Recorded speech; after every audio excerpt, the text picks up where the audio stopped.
afternoon, wherever you're watching us from. Thank you for tuning into Uganda Crossroads. We do apologize for starting late, but we are hoping you guys, we want to thank you guys for always being able to watch us wherever you can, just staying loyal to the show and just sharing whenever you are able. Thank you so much. As you can see, we are a bit bundled up because it's freezing outside, but we always got you guys. We know we haven't been present for the last 2 weeks. Again, I want to apologize for that because I want to have a show that's consistent and it's always there for you guys whenever events in Uganda are taking place. But for the last 2 shows, we've had an issue with our guests. Again, we want to keep this show really, really balanced for all of you guys and keep it neutral, and we want to always have a balanced opinion coming from either side. So right now we have our resident, one of our activists, Sarah Bakanansa, who is always advocating for people power. I do have another guest in house as well who also falls under people power. But why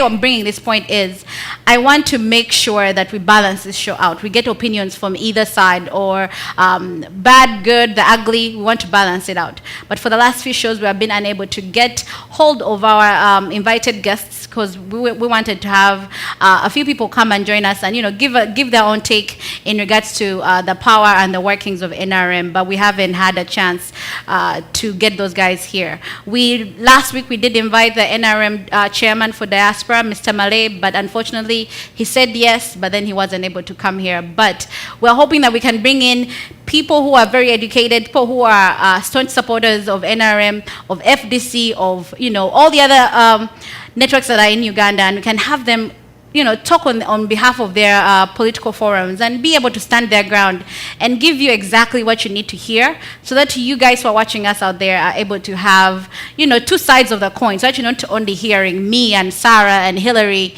and all these guys talk to you and just give you one side of the story. I want you to be able to garner, make your own decided argument. On that note, we do have a new guest in house, and I want her to introduce herself. And after she does that little introduction, we're going to have Sarah say something, and then we're going to delve into the topics of the week that have been happening in Uganda. And I want to get a take on what is happening. I want someone to explain it for me, just let me know what's going on. And then hopefully you guys can tune in, share the page, like the page, go to Live MTV Live so that you can watch all our past videos. Also go to the Campfire Talk Show and like and follow the page so you can get updated information on what shows are happening, who's hosting, who's the invited guest. And also make sure you just like and follow the Live MTV page so that we can always bring you the best of everything. If you do like the shows that are being aired on Campfire TV, please let us know. Leave a comment, say something send us a message in our inboxes. We always read them. My producer always reads all the comments and always replies to you guys within a few minutes. So don't worry, if we're not able to read your comments online, we'll always get back to you in a few minutes after the show airs. So for now, I'm going to stop yapping and I'm going to give my guest a chance to introduce herself. Hi, how are you? Thank you for honoring our invite. Oh, thank you so much for having me. All right. My name is Agnes Kaziba. My middle name is Lucy. So I'm in law school right now, completing next year in the summer. Wow. I do advocate for children, women. I advocate for not just Ugandan human rights, but also African in general. I'm very much interested in what goes on back home in Africa, not just Uganda. Once again, it's I have a feeling that if your neighbor is not happy, you can be happy. So I think that Africa is the same. We all have to work together. So that's usually what I work on. Thank you. Thank you. Sarah, as always, it's always fun and good to see you in the house. Hi, everyone. Definitely Sarah Joy Bakanansa here, and I'm glad we're back. We've had some disturbances here and there, but we always love to digest and break down whatever is happening in Uganda, because it's crazy. Every time there's something new happening, and every time we converge and sit here, we have so much to talk about. So I'm glad you're here, and good afternoon to those watching us from the East Coast, and those in Uganda. I know it's evening, so please join us into the conversation. Leave your messages on our Facebook page. our host will be able to go through the messages and take us through whatever you're saying, or whatever advice or whatever additions you have to put up to whatever we are saying. But I'm glad we're here. So I know it seems like, today's the Uganda Crossroads is a political show. I bring in activists or people who know a little bit of something going on in Uganda, political-wise, and just they tell us their own views of how they see things going, how they want things to go. And even people in the diaspora, they get a chance to talk about what they would like to see done or how they're affecting change in their own country. So that's the reason why we have this show. I know today it seems like, it's all ladies all around, but these are very knowledgeable, very intelligent ladies, and despite what you may think, they're out there to just enlighten you guys with the knowledge that they have. So today we are going to have, it's not people power, it's more like a women power kind of conversation. So let's just continue on with this conversation and let's get going. Now, we did just the last few weeks, I know we have taken so many topics we haven't handled over the last few weeks, but let's start with Rachel Magola. I think everyone knows Rachel. She sang the very popular Obanga in a song, and she contested as one of flag bearer for NRM, standing in I think Bugweri, is it Bugweri? For an LC5 chairman post, I think. So I want to know what your take is on that matter. Are we getting another musician in parliament soon? Is she going to represent?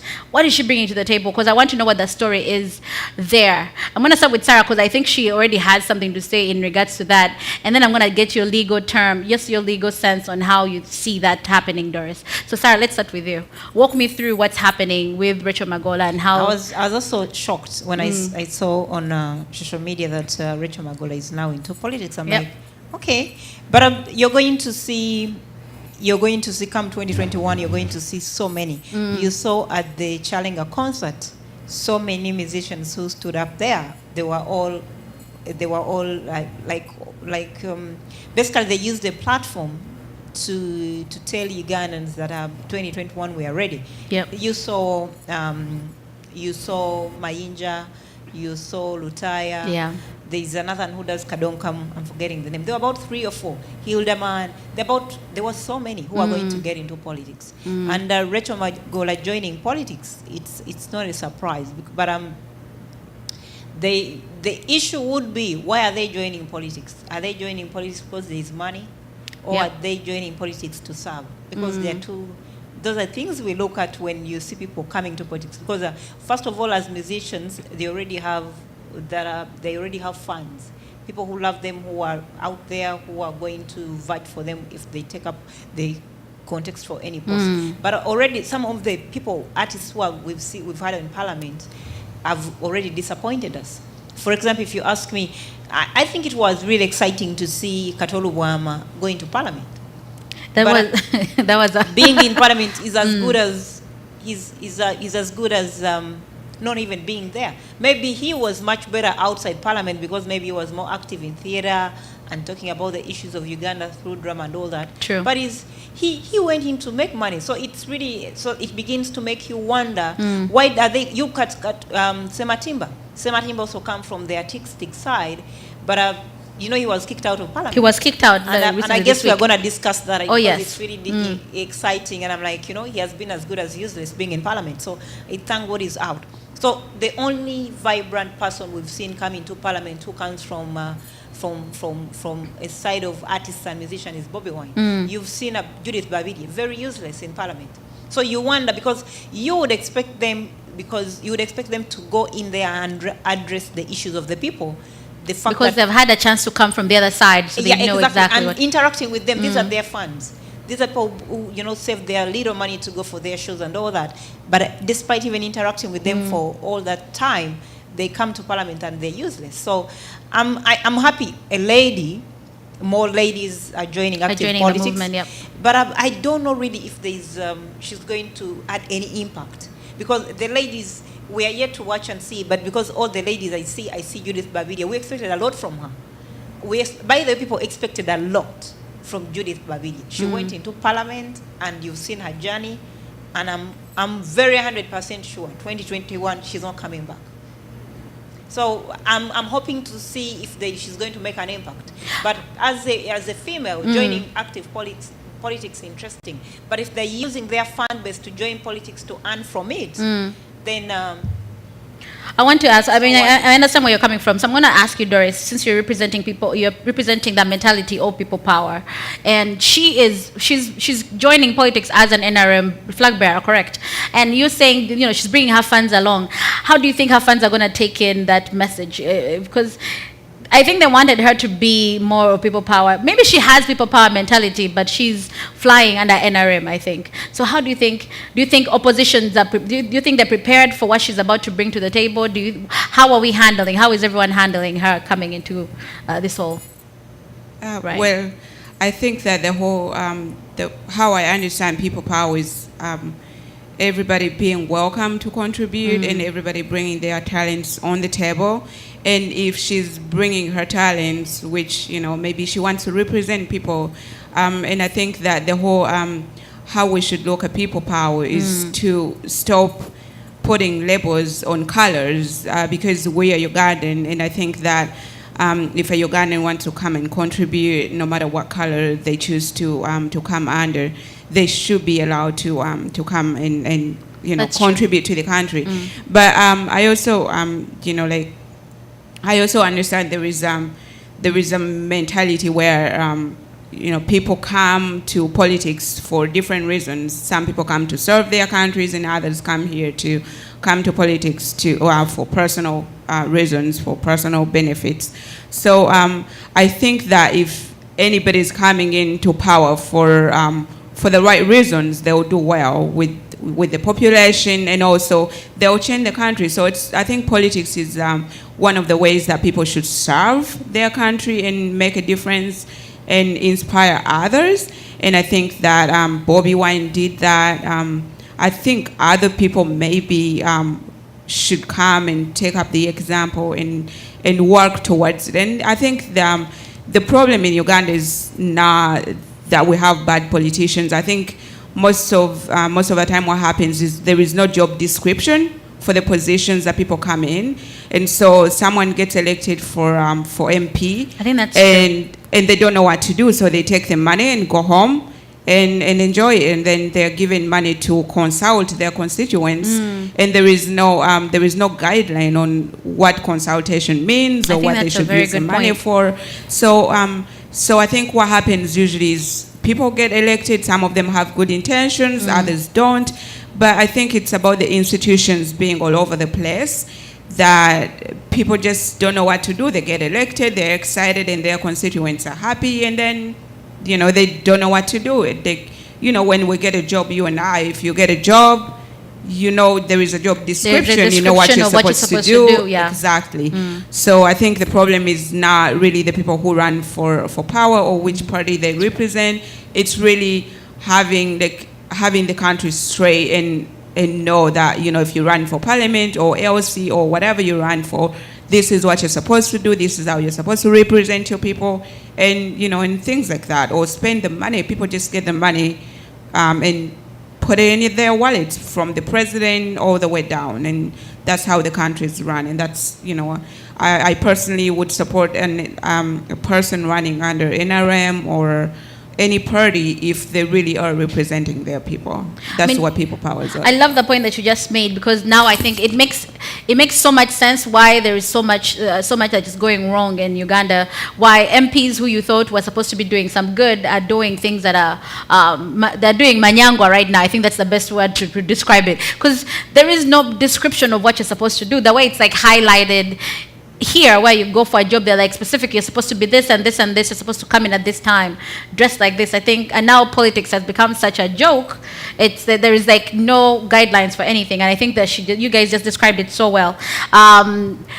This show is just a good platform for all of you guys to voice your opinions on what you think is happening in Uganda, what you think can change, what you think we can do. Me, Sarah, or Doris, or even you yourself, what you think you can do in regards to what's happening in Uganda. So I'm going to read a few of you guys who are watching. I love the guys, you're putting in comments and you're watching. Please share the page with other people who are watching with you. We have Susan Nabutu saying good evening.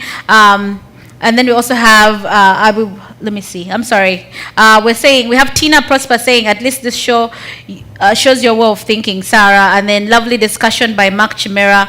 We have Senyanja Dewo, John saying thank you for the show. And then HK Chigozi is saying Judith Baride campaigned on NRM card, so obviously she votes any motion pro NRM. And then we also have Leah Kaganda, thank you for watching. We also have should still the basics even if you don't have a job description. Majo Khan, wherever you are, thank you for watching. So we want to just delve into the next topic as we continue on. I know this is such a big, we do have a lot of, please excuse me if I don't manage to read out your comments. We do have a lot of topics that we wanted to handle today. So in case I don't get a chance to read your comments, just please understand, and then let's continue from there. We talked about the last few weeks before we did our show. We talked about Bank of Uganda, and we talked about what was happening during that time and how they were handling the situation in regards to Greenland Bank, the closing of Greenland Bank. So I want you guys to shed a little more light for everyone who's watching us out there, to just tell us what the situation is like, what is going on, what is going to happen in the next few weeks, because right now Ugandans are looking for answers and we're not getting anything concrete from what's happening there. So you guys share some, legally, you who's doing law, shine on light on what's happening in regards to the issue with Greenland Bank, and Sarah can close out that topic, and let's just find out what's going on and we can share this conversation with everyone.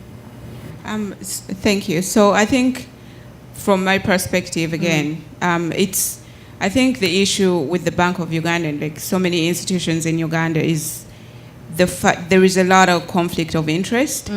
And so you find that the person who is a governor of the bank is also on the board of directors, or what we call the board of directors here. So you find the board of directors is supposed to oversee or check, make checks on how the bank is being governed by the governor, but then the person who's supposed to be checked is on the board. So there is a lot of conflict of interest. And so the institution, as a result, the institutions get personalized. So the person has been serving, I think since before we were born, the person has been serving as governor for a very long time. He's made the bank his own institution, and he does as he wishes, and there are no checks and balances because once again, he's on the board. He's on the board. The board that is supposed to figure out whether he's doing something wrong, he's on that board. So you find that that is what happens with so many institutions in Uganda. And I think first of all, there has to be a turnover of leadership. The bank, even here, the central bank is not supposed to be led by the same person for over 10 years. Even here, the heads of the bank come and go, and after the person stays in too long, they make it their own institutions, they make it their home, they make it everything, and they cannot, they do not feel like they have to be answerable to anybody or to the country, in which they have to. But besides making turnovers where people have to turn over power, in a certain maybe 5 years or 10 years, that would be ideal. But also there have to be checks where people don't wear 2 different hats or 5 different hats, where today he's a governor, tomorrow he's the director, and tomorrow he's something else. And because that usually, even here, in any situation, if you're the person who's supposed to discipline yourself, you're not going to discipline yourself. So in the end, I think we need to fix our institutions. The NRM has failed us in so many ways, but one of the ways that it has failed us is mixing up institutions and, not developing institutions, but rather, centralizing them under the NRM and making them, personal entities for the people serving in power right now. I understand where you're coming from, and there's just all this that's going on in regards to Bank of America. Sarah, what I want to ask you, they're saying there is rumor that Bajenda is on the run because of the corruption that's happening and the fraud. What can we do? What is being done to make this case?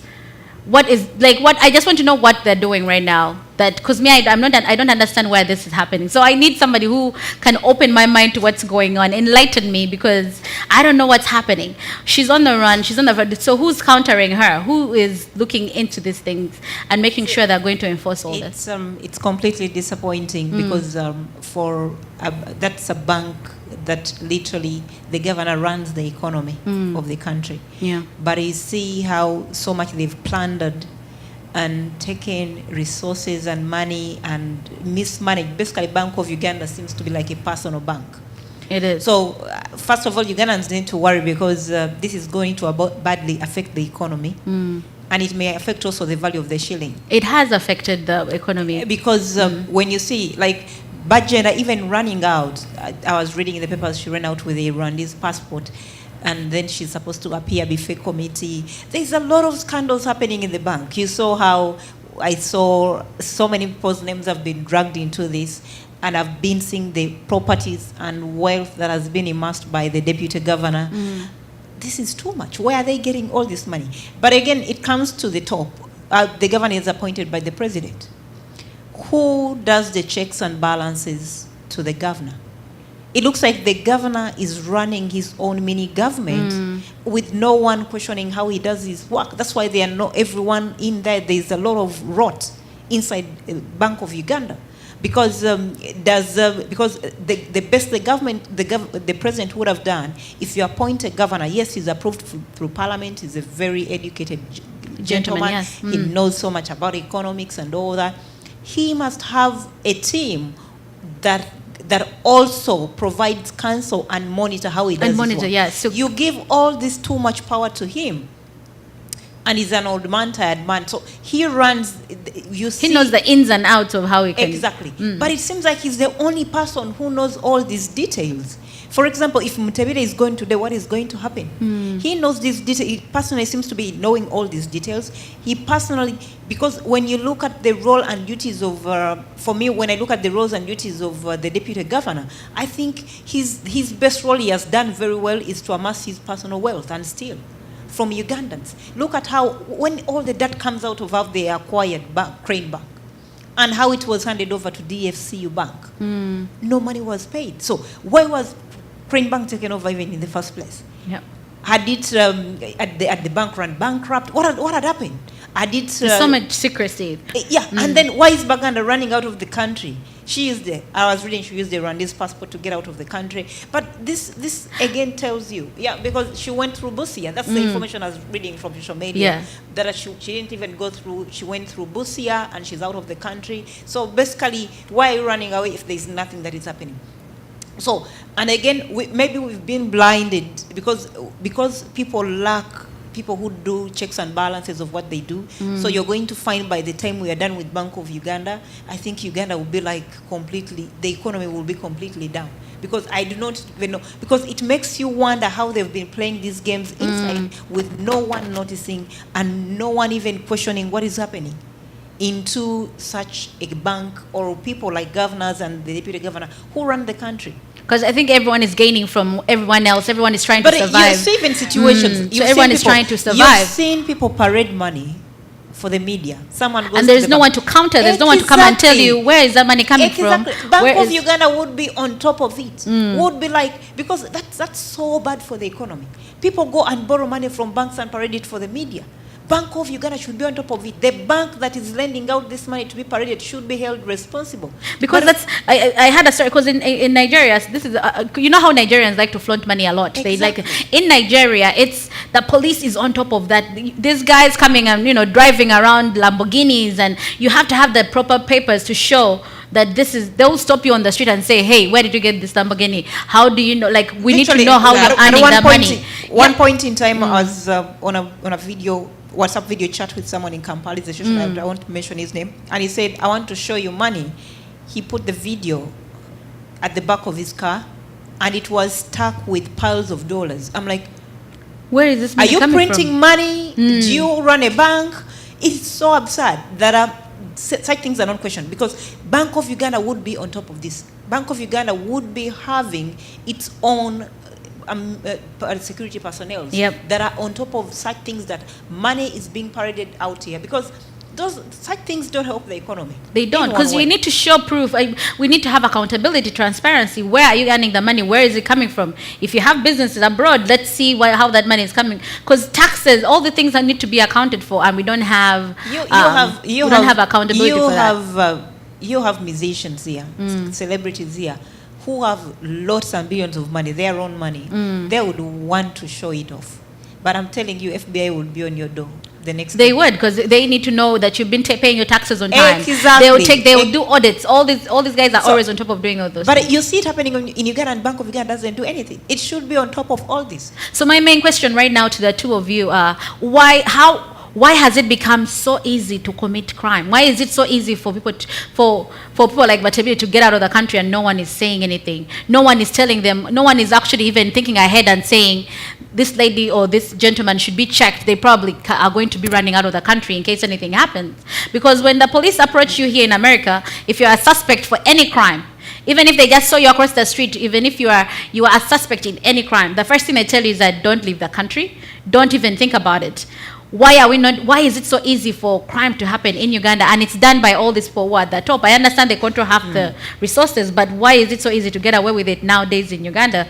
What is happening? You no longer have a government. It's a mafia state. So Doris, let's hear from you and then tell me what's happening. I think that, again, it goes back to institutions. The police is owned by the president, and they serve the president. And I think what happens in Uganda is the police, as one of the institutions, is very busy monitoring and trying to censor people and trying to silence political opponents, then cap down crimes. And so that's why we see that people are, there's a lot of crime going on, but there is also where, again, it's institutions where everybody in the country supposed to serve the country is serving the president. It's serving them, yeah. So even if the president, and that has caused a lot of conflict, again, because if someone is doing something wrong that the president or the police or anybody else is supposed to control, there goes a system of appeasement. If you give me this, I'll let you commit the crime. I'll let you do whatever you do. So I think you cannot tell me that the president did not know that there were issues going on in Bank of Uganda. But I think what goes on is he knows, but he goes and does similar things. He tells them, give me money, give me bags of money. Now, you wouldn't find a president here moving with millions of dollars, or any person moving with millions of dollars without anybody questioning where the money is coming from, questioning why they're taking the money, where it's coming from. For example, I think here, if you're buying a house, when we're buying our house, if you're buying a house and you're bringing a down payment, the bank will ask you where you got the money, and if you withdraw it from an account, where did you get that account? If someone deposited it on your account, who and why and for what reason? So here, there is a lot of tracing your money, tracing the money and where it came from. Even if you're sending money to Uganda, if you're sending more than a certain amount, people, they will hold it. The FBI will hold it, or whatever institution is in charge, they'll hold it until they question you on why you're sending, for example, over $10,000. Why are you sending the money? Where did you get it from? What is it for? And things like that. That doesn't happen in Uganda. You find that the president moves around with a certain amount of money. That's okay. Nobody's questioning him. Why? Because the people who are supposed to question him know a lot of dirt about him that they'll expose if he questions them. True. So you find that the person who's running away now, the person who's supposed to produce documents for the bank or produce any accountability for what's going on in the bank is running away, and the police doesn't know, and the president himself doesn't know. That is hard to believe. So I think people know, but they help each other. It's like a country run by criminals, and I'll look away when you're committing your crime. As long as you just look away when I'm doing committing mine, and that's what goes on. And again, it's the institutions. If institutions were independent, if the police was independent, if the bank, the Bank of Uganda was independent, or the presidency, and there was no overreaching by the presidency in every single institutions, like what's going on, we would have like a better country. We would have like more accountability from public, people serving the country. I want to take a moment and just read these comments that have just been posted in by a few people here. We do have Quincy Warebe, thank you for watching us wherever you are. You are an inspiration. We have HK Chigozi saying, guys, wake up. They're saving for the 2021 campaigns. You wait and see. There's going to be a lot of these stories coming up. And then we also have Batari Gaya Collins is saying, Walai, I love this girl, Sarah Joy, for sure. I will send you my December salary. Thank you very And then we have Moses Musoke saying, Ugandans should boycott or withdraw savings on a grand scale, and we see what these NRM thieves will do. And we also have Chibedi. Chibedi is very vocal right now, so I want to actually just put your comments out here for us to discuss, and then for you to also to provide some feedback. Chibedi Cox is saying, there are a lot of lies discussed here about NRM government. I wish you guys would discuss facts other than believing in propaganda. And then I think people are calling you out. We would like you to engage us in this conversation as well. Just let us know what you know. Let's talk about it, because we are sharing what we know from our own opinion and from our own understanding. But if you know something and you want to highlight us, we are free to learn whatever you're trying to tell us. So if you know other facts and you have something to say, please don't feel shy. We're all here to learn. We're all here to understand what's going on, and we're all here to improve Uganda. We want to see Uganda become better than how it is right now. So that's why we are being transparent. We have all done our own mistakes, but we're seeing how we can rectify them. So Kibedi Cox, if you do have something to say, please, I welcome you to just leave a comment or just highlight us on some facts that have gone wrong, so that we can, clarify and correct, and then we also inform. Ladies, as we were continuing to say, I think I cut you off before you finished that conversation. Just like she said, the problem, I think, stems from the head. When you see the president moving around with bags of money, 500 million given to the youth of Kamoja. Where is the president getting this money? Because State House operates on a budget. Where do they have a surplus budget, or instantly throw in 500 million? Or like a storage of money just waiting to be taken out. Exactly. It becomes so. And you see, people commit crimes every day in Uganda. And for example, Bakaleke right now, it is said he ran out of the country. He used to be in police. He used to be so much he used to be either command or something. He used to be around the central district in Kampala. And he's involved in stealing money from Koreans. And this guy has been moving around scot-free. I saw him one time on TV crying that he was on the list of people that wanted to be killed. We're going to be shot. And then right now they want to... The guy has been out for a year, ever since he was suspended from police. Now they're looking for him. He has run out of the country. This guy has been involved in such... Why are you letting him out there? Yep. For a year, what is he doing? What are you investigating? And when you look at people who come out with some little bit of information they are giving to curb down all these crimes, they're killed. Chirumira. If I was Chirumira, by the way, I would have run out of the country. A long time ago. A long time ago. Yeah. Because I don't know where he got the confidence from when you're dealing with mafias. But when you're dealing with a country like Uganda, look at leave alone people in government. See what the lack of structures and management of a country, what it has done to the citizens. Right now, you have some young men and women involved in money laundering, in stealing money, in selling whatever they claim that is gold and all that trash, and there is no gold, and they're stealing money. I was seeing this young boy, Don Nasa. Yeah. He was found in a ceiling hiding. Nasa didn't have money. He has just bought a Lamborghini, he has all these cars, he's been playing with money, buying champagnes, buying beers, he's been in clubs spending 10 million on beers and all that.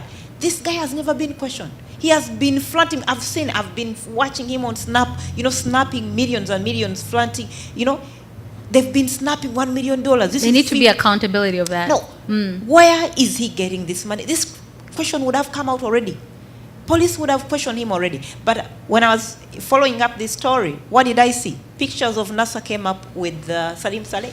And Salim Saleh is in government, but he's been one person who does protect people who are involved in crime. Everyone like his who name is is involved in to money so laundering has a picture with Salim Saleh. So that tells us either these guys run to him for protection, or to give them security in case of anything. In case anything But happens. if now Johnny, the guy they stole money from, the man who lost $1.5 million from USA didn't go with Interpol in Uganda, it would have affected them. But how do you want to bring in investors? Because these stories go worldwide. You see the story we read about, I was reading it from Swedish newspapers about Mboga. Now, I'm not the only one who read it.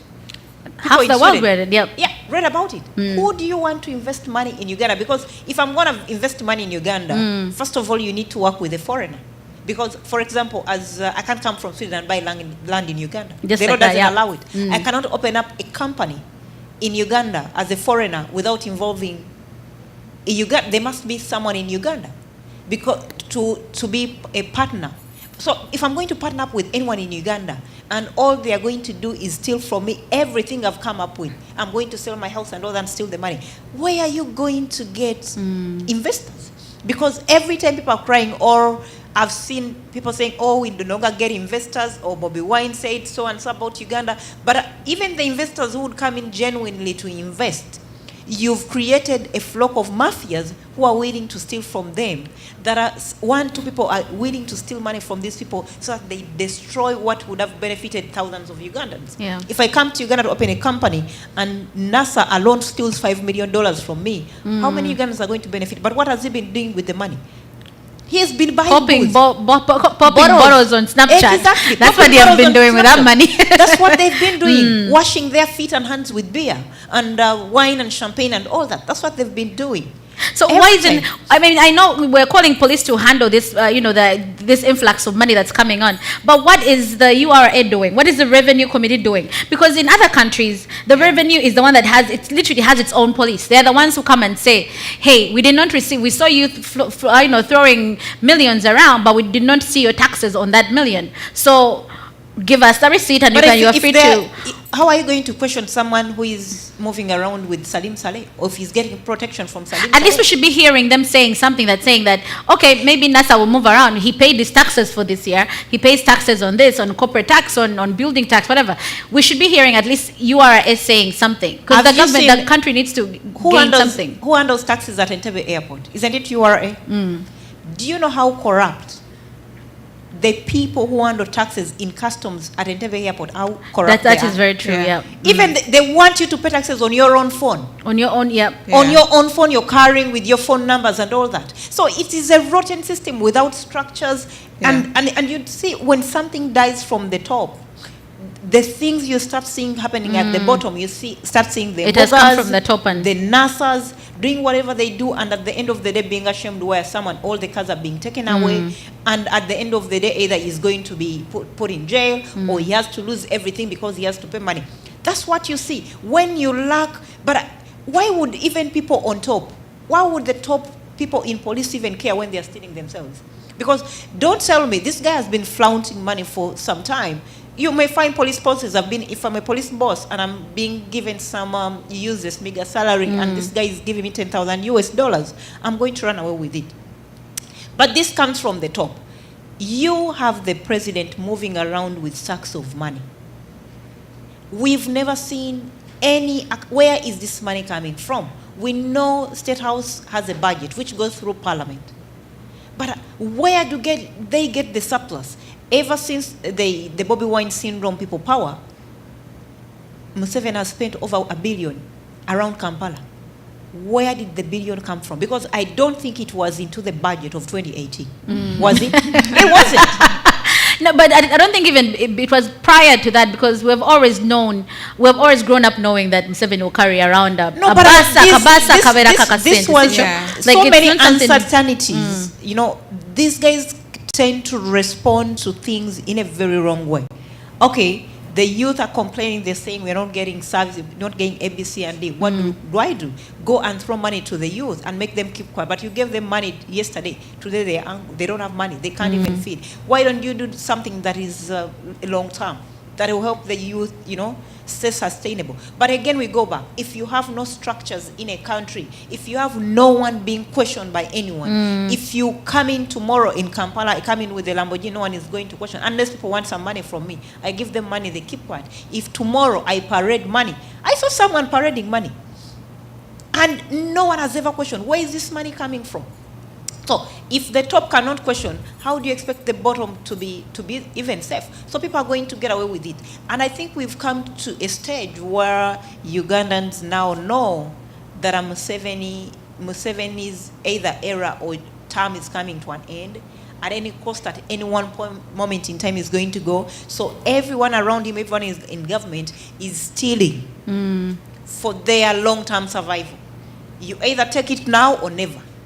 When the new regime comes, we don't know what is going to happen. Because I believe that's what happens when they are almost Doris, you either take it now or never. Don't you? If you're thinking about doing do it now while the money is still there. I believe what happens now when you're going to see regime changes, people begin to loot a lot, and especially those in government. They begin to stop caring and working for the people, or they stop delivering services, and all what they do right now is steal. So everyone is stealing because they know very well, either 2021 or soon after, Museveni is going. He doesn't have more 10 years. He doesn't have more 20 years. So as much as they can steal now, from top to bottom, everyone is stealing whatever they can get. They are doing that. True. I want to make something very clear for everyone who's tuning in and everyone who's watching. As I mentioned in the beginning of this show, I do want this to be a neutral ground for everyone to come and converse and have a good conversation. And we have been, one of my producers and I, we actually reached out to so many people who are representing NRM, because if you do know that whatever you're doing is right and you're on the right track of whatever you're doing, please come and talk to us. Come and talk to the people watching. Come and clear out a few points, because Sarah Joy represents people power. She's not ashamed of it. She's very proud, and she's willing to come to the show every single time. Now, that being said, if you are NRM, if you are FDC, if you belong to any political